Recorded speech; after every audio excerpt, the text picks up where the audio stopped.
রাজ্য সরকার মনে করে তাহলে বিজেপি কর্মীরা একটা রাত্রিরও ঘুমোতে পারবেন না, কি বলবো? দেখুন না, এটাতে গুন্ডাবাজি আপনি বুঝতে পারছেন যে বিজেপি কে ঘুমাবার জন্য এদের পারমিশন নিতে হবে। তো আপনি ভেবে নিন, গোটা ভারতবর্ষ দেখুক যে কি ধরনের এখানে এরা মন্ত্রী আছে আর কি ধরনের মুখ্যমন্ত্রী আছে, যে এরকম গুন্ডা বাহিনীদেরকে মন্ত্রী বানিয়ে রেখেছেন। এত ক্ষমতা আছে যে মানুষ ঘুমোতে পারবে না। তো এই যে শিউলি পিউলি যে বলেছে, ওকে বলুন ক্ষমতা থাকলে করে দেখাবে। বলছেন রাজ্য সরকারের টাকা নেবে অথচ ভোট দেবে বিজেপিকে। হ্যাঁ, আরে এরা তো বলেছে মানুষের হাত থেকে ভাত নিয়ে নিয়েছে, বলেছে মমতার ভাত। মমতার নাকি নিজের কি বলে বাবার ফিল্ডে এই ভাতগুলো নাকি করে মানুষকে দেয়, নাকি কেন্দ্র সরকার পাঠায়। কারণ যদি কেন্দ্র সরকার চাইবে না তাহলে এদের মুখের ভাত নিয়ে নেবে। কিন্তু কারোর দোকান জ্বালিয়ে দিচ্ছে, কারোকে বাড়ি থেকে উৎখাত করে দিচ্ছে, কাউকে মার্ডারের হুমকি দিচ্ছে, মহিলাদের শ্লীলতাহানি করছে। এই জিনিস কতদিনে বন্ধ হবে? আর মুখ্যমন্ত্রী নিজেরও মুখ্যমন্ত্রী আন্ধি, মুখ্যমন্ত্রী চোখে দেখতে পারে না, মুখ্যমন্ত্রী কানে শুনতে পারে না, মুখ্যমন্ত্রী বেহারি মুখ্যমন্ত্রী, এইগুলো দেখতে পাচ্ছেন না।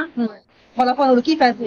দেখুন, আজকে কোর্ট সমস্ত জিনিস শুনেছি, তারপরে আজকে এই নির্দেশ দিয়েছি। আমি বলেছি যে অনেক মানুষ বাড়ি ছাড়া আছে, তাদের সমস্ত আমার কাছে মিনিমাম 250 লোকের লিস্ট আছে। অন্য অন্য থানা, সন্দেশখালী বলুন, মিনাখা বলুন, কলকাতায় বেলিয়াঘাটা বলুন, দমদম বলুন, অনেক থানা আছে যেখানে মানুষ বাড়ি ছাড়া আছে। তো তাদের ডিটেলস গুলো সমস্ত কোর্ট আমাকে একটা সাপ্লিমেন্টারি অ্যাফিডেভিটের মাধ্যমে ফাইল করতে বলেছে। পরশু দিন মামলা শুনানি রেখেছে। এবার সিএপিএফ নিয়ে যে এখানে সেন্ট্রাল ফোর্সেস নিয়ে আছে, সেটা 21 তারিখ অব্দি দিয়েছিল, ওটা নিয়েও আগামী 21 ডিসিশন নেওয়া হবে। কেন হোম মিনিস্ট্রি বলে দিয়েছে যদি কোর্ট চায় তাহলে এই সেন্ট্রাল ফোর্সেস কে কোর্ট এক্সটেন্ড করে নিতে পারে, হোম মিনিস্ট্রির তাতে কোনো মানে প্রবলেম নেই। তো সেই জন্য ওই সমস্ত জিনিস 21 তারিখে ডিসাইড হবে। তার মধ্যেখানে আমি যারা যারা বাড়ি ছাড়া আছে তাদের সমস্ত ডিটেল গুলো কোর্টকে জানাবো। শুধু বাড়ি ছাড়া না, যাদেরকে দোকান খুলতে দিচ্ছে না, যাদের সঙ্গে যে ধরনের ভায়োলেন্স হচ্ছে এখানে চারদিকে, সমস্ত জিনিস এই অ্যাফিডেভিটে ঢেলে আমি কিন্তু 21 তারিখে আবার সমস্ত জিনিস নিয়ে চর্চা হবে। তো আমার এটা বিশ্বাস রইল যে যেমন 2021-এ মানুষকে আমরা বাড়িতে পৌঁছে দিতে পেরেছিলাম, তাদেরকে সুরক্ষা দিতে পেরেছিলাম, সেই হিসাবে কোর্ট এরকমই নির্দেশ দিবে যাতে এরা বাড়ি পৌঁছে যেতে পারে আর সুরক্ষাতে ভাবে থাকবে। না, রিপোর্ট এখনো আমাকে দেয়নি বলে আমি পুরো জানি না, কিন্তু এইটা আমি জানি যে মানে শুভেন্দু অধিকারী যে পিটিশন, ওরা আজকে একটা এক্সেপশন ফাইল করেছে। সেখানে তারা বলেছে যে ওরা একসেপ্ট করেছে যে ভায়োলেন্স হয়েছে, কিন্তু আগের দিন ওরা বলছিল যে ভায়োলেন্স হয়নি, তাহলে আজকে কি করে একসেপ্ট করলো যে ভায়োলেন্স হয়েছে? দেখুন না, ওই তো বলে না যে এখন মানে যখন আমরা ঘেঁটি ধরে নিচ্ছি তখন এরা বলছে যে হ্যাঁ ভায়োলেন্স হয়েছে। এতদিন বলেন যে ভায়োলেন্স হয়নি। আর একটা রাজ্যতে যেখানে সরকার আছে, যেখানে পুলিশ আছে, সেখানে ভায়োলেন্স হবে কেন? ইলেকশনে হেরে যাওয়ার জন্য মানে একজনকে আপনি এরকম করে টর্চার করবেন, এটা হবে কেন? আর মুখ্যমন্ত্রী হয়ে সাইলেন্ট থাকি।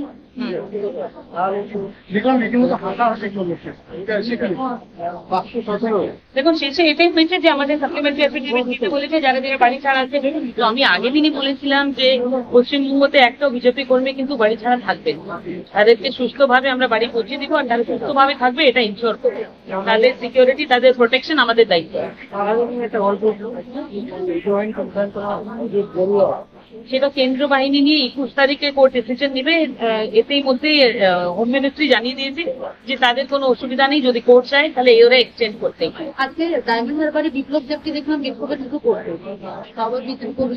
গুন্ডা বাহিনীদেরকে পোষে মমতা সরকার। তো এটাই দেখবে যারা এডিট করে। তো এটা তো মানে নতুন আর কিছু নেই, পশ্চিমবঙ্গতে এটাই হয়ে গেছে, নিউ নর্মাল হয়ে গেছে। Violence is new normal. আমি সেই জন্যই তো বারবার বলি যে টিএমসির মানে ভায়োলেন্স, ভায়োলেন্স মানে টিএমসি। পশ্চিমবঙ্গ ছাড়া আর কোথাও নেই, পশ্চিমবঙ্গের নতুন মুখ্যমন্ত্রী আর কোথায় নেই, সেই জন্য। আজকে তো পোস্টপোল ভায়োলেন্স নিয়ে মাননীয় বিরোধী দলনেতা যে জনস্বার্থের মামলা ফাইল করেছিলেন, যার ভিত্তিতে 21 তারিখ অবধি কেন্দ্রীয় বাহিনীকে এখানে রেখে দেওয়া হয়েছে আদালতের নির্দেশ অনুসারে। তারা একটা পুনরায় নিয়ে নিয়েছিল। রাজ্য সরকারের উপরে নির্দেশ ছিল হচ্ছে যে যাতে একটি রিপোর্ট ফাইল করে আর অ্যাডভান্স কপি যাতে আমাদের উপরে সার্ভিস করা।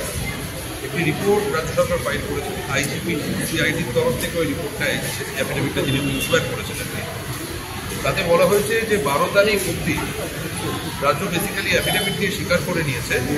আমি অ্যাফিডেভিটটা আছে আমার কাছে, প্যারাগ্রাফ নাম্বার 7-এ বলেছে, এই যে প্যারা 7-এ বলেছে যে 12 তারিখ অবধি টোটাল 560খানা কমপ্লেন নাকি ওরা ইমেলে রিসিভ করেছে।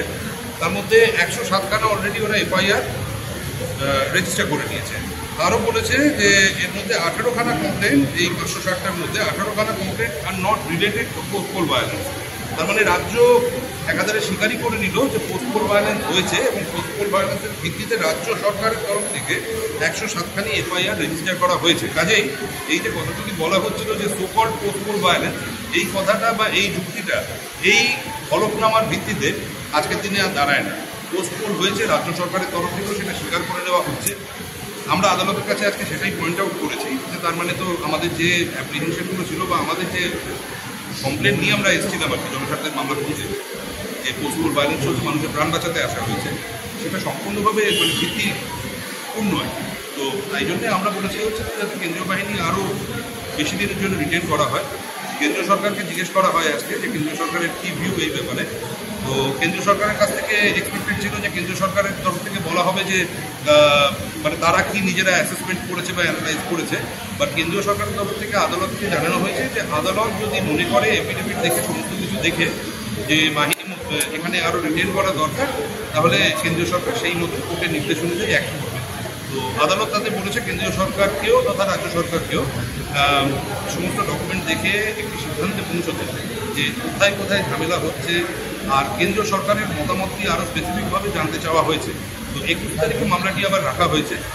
আমরা রাজ্যের যে এফিডেভিটটা, এই এফিডেভিটের ভিত্তিতে আমরাও একটি জবাব দিয়েছি, তাতে আমরা দেখিয়েছি হচ্ছে আরও এরকম বহু কমপ্লেন যেগুলি এই এফিডেভিটের মধ্যে স্থান পায়নি, যেগুলো পুলিশের কাছে গিয়ে করা হয়েছে, অফলাইন মোডে করা হয়েছে, পোস্টপোল রিলেটেড এরকম বহু কমপ্লেন আর কি, যেগুলো নিয়ে পুলিশ বা রাজ্যের তরফ থেকে এই এফিডেভিটে কিছু বলা হয়নি, সেগুলো আমরা আজকে পুলিশের কাছে দেখিয়েছি। তো ওর কাছে জমা করা হয়েছে। তো রাজ্যের উপরেও নির্দেশ দেওয়া হয়েছে যে সেই ব্যাপারেও রাজ্য ইনস্ট্রাকশন নিয়ে আসবে। 21 তারিখে মামলাটি পুনরায় শুনানির জন্য আছে, কারণ ভিউ হচ্ছে যে যেহেতু এটা এখন সাইন ম্যাটার, এই পার্টিকুলার অনারেবল বেঞ্চের কাছেই হবে। তো 21 তারিখে সমস্ত কিছু দেখে আবার পুনরায় কেন্দ্রীয় বাহিনী এক্সটেন্ড কতদিন করবেন বা কী করবেন সে বিষয়ে সিদ্ধান্ত আপাতত এই অবধি হয়েছে।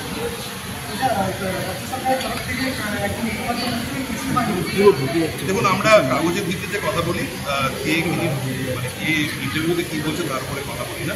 আমাদের কাছে হলফনামা আছে, হলফনামাটি সই করেছেন হচ্ছে, আমি নাম করবো না, যিনি ডিপোনেন্ট আর কি, রাজ্যের তরফ থেকে হলফনামাটিতে সই করা হয়েছে inspector general of police CID West বেঙ্গলের তরফ থেকে, যিনি বলছেন যে আই এম কম্পিটেন্ট টু সোয়ার and affirm this affidavit in form of a report on behalf of the director general and inspector general of police government of West Bengal. তো এরপরে আমার মনে হয় না যে রাজ্য সরকারের কোন মুখপত্র কী বলেছে সেই বিষয়টি অ্যাট অল আর রেলিভেন্ট থাকবে বলে, কারণ যেখানে রাজ্য নিজে স্বীকার করছে যে অলরেডি তারা 107খানা এফআইআর পোস্টপোল নিয়ে রেজিস্টার করে দিয়েছে, 138খানা কমপ্লেন রাজ্যের কথা অনুযায়ী এই অ্যাফিডেভিটে যেটা আছে যে those are under scrutiny post-poll হয়েছে, এই বিষয়টি অনস্বীকার্য।